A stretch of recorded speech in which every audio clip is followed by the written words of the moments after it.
இருக்குதுங்க. தெருவுக்கு தெரு கோயில் வச்சிருக்கிறான். இதில் அவனுங்களுக்குள்ள போட்டி, நீ பெருசாக பண்ணுறியா நான் பெருசாக பண்ணுறியா. ஏன்னா காசு அவங்களது இல்லை. டொனேஷன் புக்கை வச்சுன்னு தெருவாக அலைகிறானுங்க. மூணு கதவை தட்டி உள்ளே வந்து அது தனியாக வர மாட்டாங்க, ஒரு கும்பல் வருவான். ஒருத்தன், சார் உங்கள் பேருக்கு ஒரு 5000 ஒன்று பக்கத்தில், டே எவ்வளோ பெரிய வீட்டில் இருக்கிறாரு சார், 5000 10,000 போடு. இது நம்ம காசு, 10,000 போடு. நான் சார் வீடு வாடகையில் இருக்கிறேன் சார். வாடகை நீ 10,000 தருவியா சார் இவ்வளோ பெரிய வீட்டுக்கு? அதாவதுங்க சாதாரணமாக கேட்குறவன் தானே கெஞ்சுவான், அப்படி இல்லை கொடுக்குறவன் நம்ம கெஞ்சணும். பார்த்து போடு சார், ரொம்ப மாதம் கழிச்சு பார்த்து போடு. இப்போ நீ போன பிறகு பிள்ளையார் கோயில் வருது பின்னாடியே.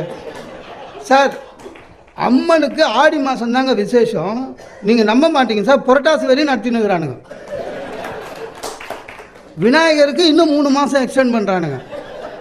இதெல்லாம் விழா அவசியமாக பண்ணுறதா? யார் கேட்டது? அப்புறம் பண்டிகைக்கு பலகாரம் பண்ணால் எல்லார் வீட்டுக்கும் கொடுத்து அனுப்புவாங்களாம், அவங்க கொடுப்பாங்களாம். அதெல்லாம் ரொட்டேஷனில் வர்றது தெரியுமா?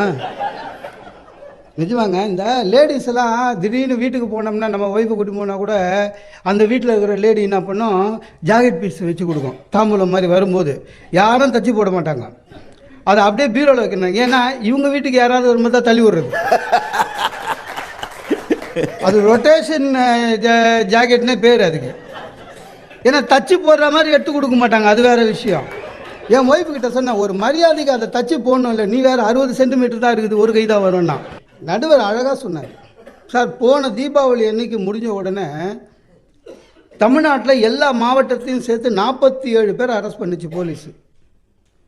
இந்த 47 பேரும் ஆடம்பரமாக தீபாவளியை கொண்டாட வேண்டும் என்பதற்காக கஷ்டப்பட்டு மாதம் மாதம் சீட்டு கட்டி ஏமாந்தவன் கோடிக்கணக்கில். இன்னைக்கு இந்த தீபாவளிக்கு நேற்று வரையும் 7 பேர் அரெஸ்ட் பண்ணியிருக்காங்க. இதே தான் தீபாவளி சீட்டுன்னு கோடிக்கணக்கில் சுருட்டின்னு போயிருக்கான். ஏன்? மக்களுக்கு பண்டிகையை விட ஆடம்பரத்தின் மீது ஆசை வந்து விட்ட காரணத்தினால் ஏமாற்றுக்காரர்கள் வந்து விட்டார்கள். சார் ஈமு கோழியை நம்ம பார்த்ததில்லை.